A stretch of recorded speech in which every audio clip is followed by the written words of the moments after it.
જય ભગવાન. આજે એક આપણે બહુ જ ગંભીર મુદ્દા પર વાત કરીશું કે યજ્ઞમાં જે આપણે આહુતિ આપીએ છીએ એ આહુતિ કેટલી હોવી જોઈએ. તો સૌથી પહેલાં તો આહુતિ કેવી રીતે અપાય આપણે જોઈ લઈએ. આ રીતે આહુતિ આપવી: મૃગી મુદ્રા, 2 આંગળી અને અંગૂઠાનો ઉપયોગ કરવાનો છે અને આ 2 આંગળી છૂટી રાખવાની છે અને આમ ચત્તા હાથે આહુતિ આપવાની છે. બીજું, દરેક આહુતિમાં 2 અંગુલ જવતલ આવવા જોઈએ. અત્યારે મોટે ભાગે બધા યજમાનો નવચંડીમાં, યજ્ઞ યાગાદીમાં ઉચ્ચક કોન્ટ્રાક્ટ આપે છે. ઉચ્ચક કોન્ટ્રાક્ટ આપે એમાં તમે જોયો ખાસ કરીને કે જે હોમ કરનારા શાસ્ત્રીઓ હોય એ 2 દાણા હોમ કરશે. હવે તમે વિચારો કે તમે જમવા બેઠા છો તે પૂરો કોળિયો ભરીને ખાઓ છો કે 2 દાણા ચોખાના ખાઓ છો, ભાતના ખાઓ છો, નાના નાના બટકા ખાઓ છો.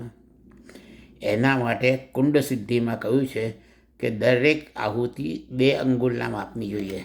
2 અંગુલ એટલે આમ લેવાની છે.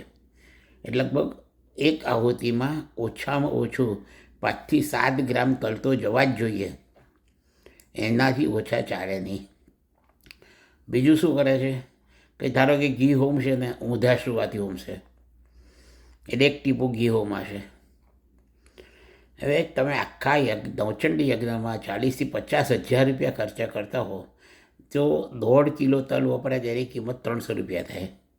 1 કિલો ઘી વપરાય તો 600 રૂપિયા થાય.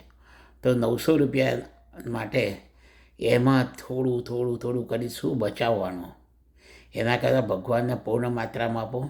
વર્ણાના બ્રાહ્મણો ગુરુ, અગ્નિર ગુરુ દ્વિજાતિનામ. બધી વર્ણનો ગુરુ બ્રાહ્મણ છે અને અગ્નિ એ બ્રાહ્મણનો ગુરુ છે.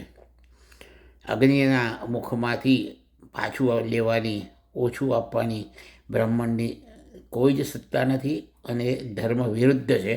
એટલે તમને યજમાનોને પણ જાગૃત કરું છું કે દરેક આહુતિમાં 2 અંગુલ એટલે 2 વેઢા આટલું આહુતિ એટલે લગભગ 7 થી 8 ગ્રામ આહુતિ જવી જોઈએ અને અપૂર્ણ માત્રામાં કોઈ પણ દિવસ આહુતિ આપવી નહીં.